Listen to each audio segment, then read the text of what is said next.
मैं हेमंत स्वामी प्रस्तुत कर रहा हूँ हिंदी व्याकरण के अंतर्गत उपसर्ग। तो हम यहाँ उपसर्ग की परिभाषा, उपसर्ग के विभिन्न भेद को उदाहरण सहित यहाँ समझेंगे, अध्ययन करते हैं। सर्वप्रथम उपसर्ग की परिभाषा देखते हैं कि वे शब्दांश जो किसी मूल शब्द के पूर्व में लगकर, ये ध्यान रखना कि जो पूर्व में लगकर अर्थ परिवर्तन करते हैं वो उपसर्ग होते हैं और जो अंत में लगकर अर्थ परिवर्तन करते हैं वो प्रत्यय होते हैं। इसके बाद हम प्रत्यय भी पढ़ेंगे कि वे शब्दांश जो किसी मूल शब्द के पूर्व में लगकर नए शब्द का निर्माण करते हैं अर्थात नए अर्थ का बोध कराते हैं, उन्हें उपसर्ग कहते हैं। तो ये शब्दांश होने के कारण वैसे इनका स्वतंत्र रूप से अपना कोई महत्व नहीं होता, किंतु शब्द के पूर्व संश्लिष्ट अवस्था में लगकर उस शब्द विशेष के अर्थ में परिवर्तन ला देते हैं। जैसे हार एक शब्द है, इसके साथ शब्दांश प्रयुक्त होने पर कई नए अर्थ बनते हैं। जैसे कि देखते हैं कि आहार, कि हार मूल शब्द है और इसमें आ उपसर्ग लगाएंगे तो आहार बनेगा, जिसका अर्थ होता है भोजन। और उपहार है, इसमें उप हार मूल शब्द है और उपसर्ग लगाएंगे तो ये उपहार बन जाएगा, जिसका अर्थ होता है भेंट। फिर इसमें हार में प्र उपसर्ग लगाएंगे तो ये प्रहार होगा, जिसका अर्थ होता है चोट।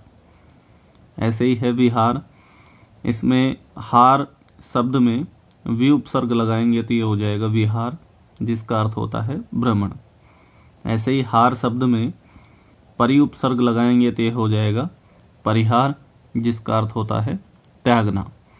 इसी प्रकार से हार शब्द में प्रति उपसर्ग लगाएंगे तो ये होगा प्रतिहार, जिसका अर्थ होता है द्वारपाल।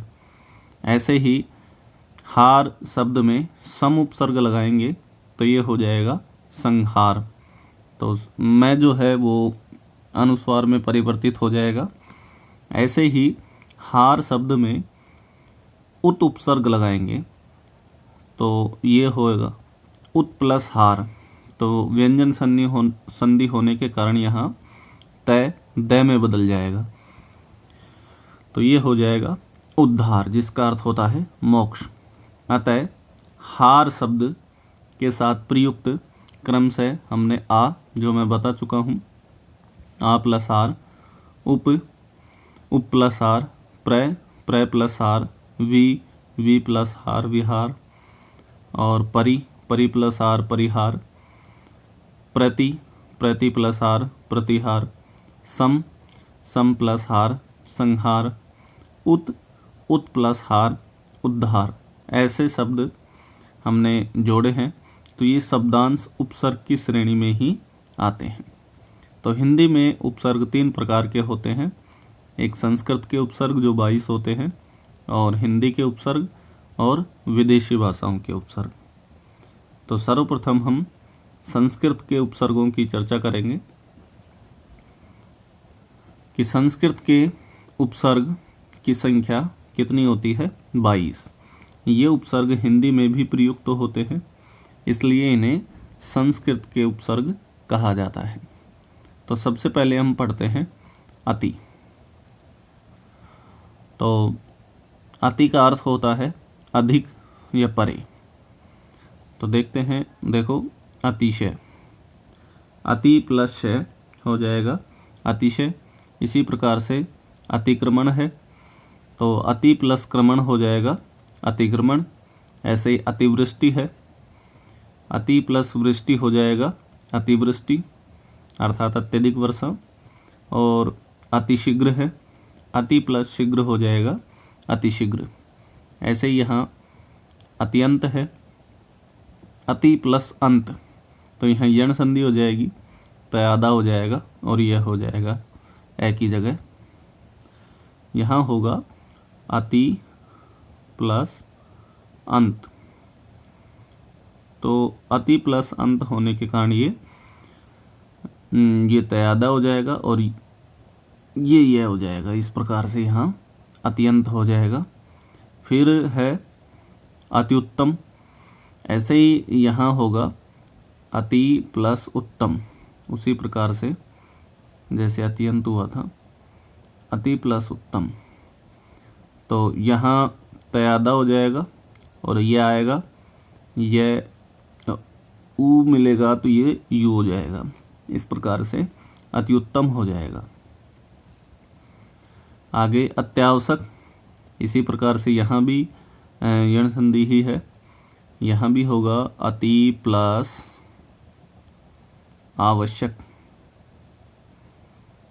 आवश्यक, तो यहाँ तय होगा और यह हो जाएगा, और आ स्वर है तो इसमें यह जुड़ जाएगा, तो ये हो जाएगा अत्यावश्यक। समझ में आ गया होगा किस प्रकार से हुआ है। और फिर होगा अति प्लस ईव। देखो अति प्लस ईव, तो ये हो जाएगा, दोनों दीर्घ हो जाएंगी, दोनों ई मिलकर दीर्घ ई हो जाएगी, बड़ी ई हो जाएगी, तो ये हो जाएगा इस प्रकार से ती, तो ये हो जाएगा अतीव। तो एक उपसर्ग हम पढ़ चुके हैं, अति किस प्रकार से जुड़ा हुआ। अब दूसरा देखते हैं अधि। अधि का अर्थ होता है प्रधान या श्रेष्ठ। देखो अधि प्लस करण, अधिकरण, अधि प्लस नियम, अधिनियम, अधि प्लस नायक, अधिनायक, अधि प्लस कार, अधिकार, अधि प्लस मास, अधिमास, अधि प्लस पति, अधिपति, अधि प्लस कृत, अधिकृत, अधि प्लस अक्ष, तो ये इस प्रकार से होगा। वही यण संधि हो जाएगी, अधि प्लस अक्ष, तो यहाँ इसका ये हो जाएगा आदद है, और ये हो जाएगा यह, तो इसमें ए स्वर मिलेगा तो ये यही रहेगा, वैसे स्वर रहित होता है, तो ये हो जाएगा अध्यक्ष। समझ में आ गया। अधि प्लस अक्ष, तो ये हो जाएगा अध्यक्ष। और अधि प्लस ईक्षण, वैसे ही दीर्घ संधि हो जाएगी, ई मिलकर बड़ी हो जाएगी, अधीक्षण। यह अधि प्लस ईक्षण हो जाएगा अधीक्षण। और ये हो जाएगा अधि प्लस आदेश, अधि प्लस आदेश, इस प्रकार से, तो ये आदद है हो जाएगा। और ये यह है तो इसमें आ मिलाएंगे तो ये हो जाएगा, इस प्रकार से हो जाएगा अध्यादेश। समझ में आ गया होगा। तो यहाँ भी यण संधि है, अध्यादेश। और ऐसे ही होगा अधीन। अधीन मतलब आधी प्लस ईन, तो ये दीर्घ संधि हो जाएगी, बड़ी हो जाएगी, अधीन। तो उपसर्ग पढ़ने के लिए हमें संधि का ज्ञान होना अत्यंत आवश्यक है, तभी संभव हो सकेगा ये। अगला देखते हैं अध्ययन। कहाँ गए? अगला देखते हैं अध्ययन, तो ये भी इसी प्रकार से हो जाएगा, अधि प्लस अयन, तो ये आदध्य हो जाएगा। ये यह होगा स्वर रहित, जिसमें ये स्वर मिल जाएगा तो यह हो जाएगा, और ये इस प्रकार से अध्ययन हो जाएगा। समझ में आ गया होगा। अधि प्लस अयन, अध्ययन। अधि प्लस इक्षक, तो ये हो जाएगा अधीक्षक, अधि प्लस इक्षक, अधीक्षक। अधि प्लस आत्म, तो ये भी ऐसे ही होगा, अधि प्लस आत्म, अधि प्लस आत्म हो जाएगा अध्यात्म, तो ये आदद है हो जाएगा, ये या हो जाएगा, आगे यूं का यूं, ये अध्यात्म। ठीक है, ऐसे ही होगा अधि प्लस आपक, इसी प्रकार से अधि प्लस आपक, अध्यापक, अधि प्लस आपक, अधि प्लस आपक हो जाएगा, ये आदध्य हो जाएगा, ये यह होगा, जिसमें आ जुड़ जाएगा तो यह हो जाएगा, इस प्रकार से अध्यापक। क्लियर। अब अगला देखते हैं, हम 2 पढ़ चुके हैं, अति और अधि। अगला देखते हैं अनु। अनु का अर्थ होता है पीछे या समान। तो अनु प्लस करण हो जाएगा अनुकरण, अनु प्लस कूल हो जाएगा अनुकूल, अनु प्लस चर हो जाएगा अनुचर, अनु प्लस अज होगा ये, अनु प्लस अज। अज का अर्थ होता है जन्मा हुआ, और अनु के मतलब पीछे या बाद में। तो बाद में जन्मा हुआ जो भाई होता है वो होता है अनुज, अर्थात छोटा भाई। और अनुजा हो जाएगा छोटी बहन। और इसको ऐसे जोड़ेंगे कि अग्र प्लस अज, तो वो हो जाए, अग्र का मतलब पहले या बड़ा, पहले जन्मा हुआ भाई हो जाएगा। अज का अर्थ पहले जन्मा हुआ, और अजा मतलब पहले जन्मी हुई। तो अग्रज बड़ा भाई हो जाएगा और अग्रजा बड़ी बहन।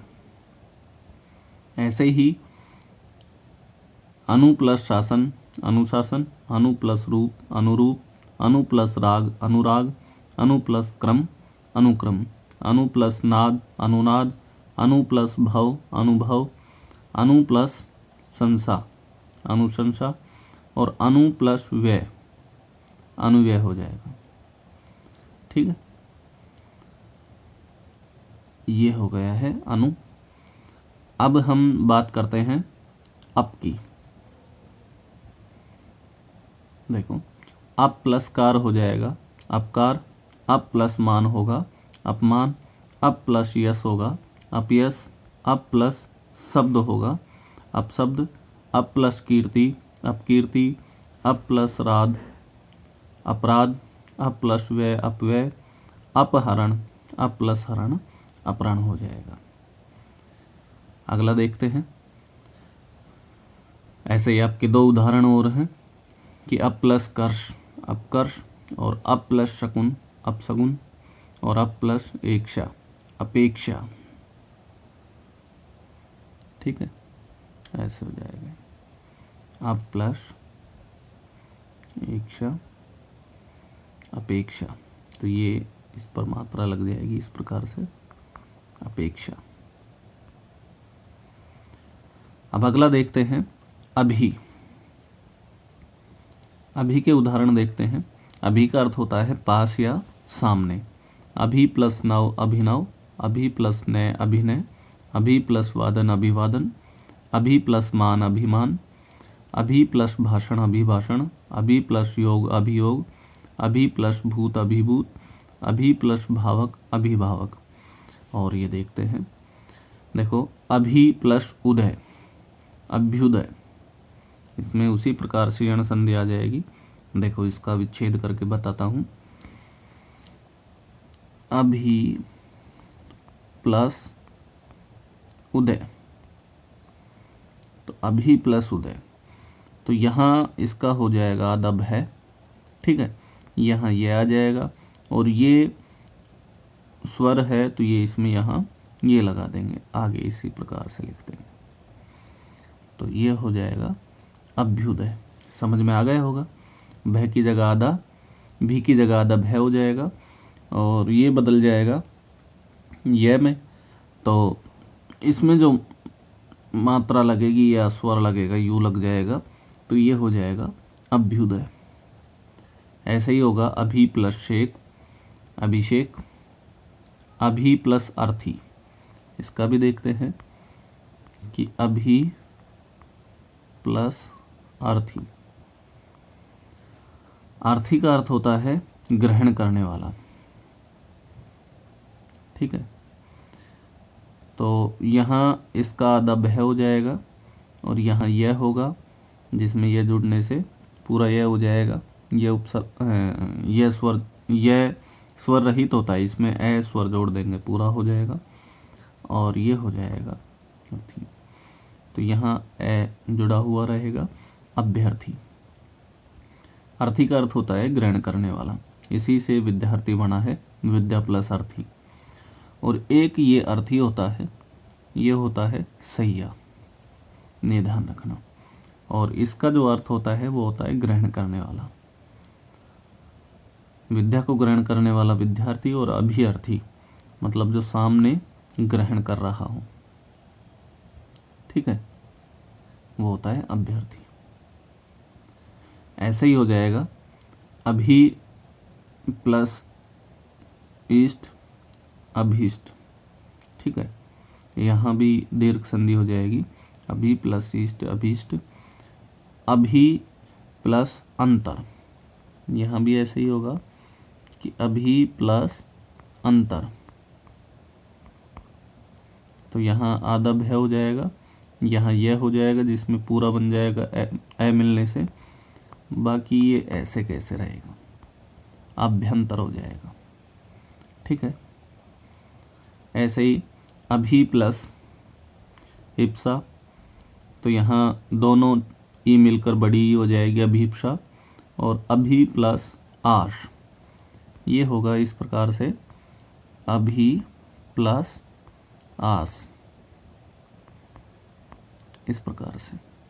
तो यह अदब है हो जाएगा, यहाँ यह होगा और आ मिलने से आ हो जाएगा, इस प्रकार से यहाँ हो जाएगा अभ्यास, अभी प्लस आस अभ्यास। तो इसके हम 5 उपसर्ग पढ़ चुके हैं संस्कृत के। बाकी के जो उपसर्ग हैं वो हम अगले वीडियो में कल अध्ययन करते हैं। आज के लिए इतना ही, धन्यवाद।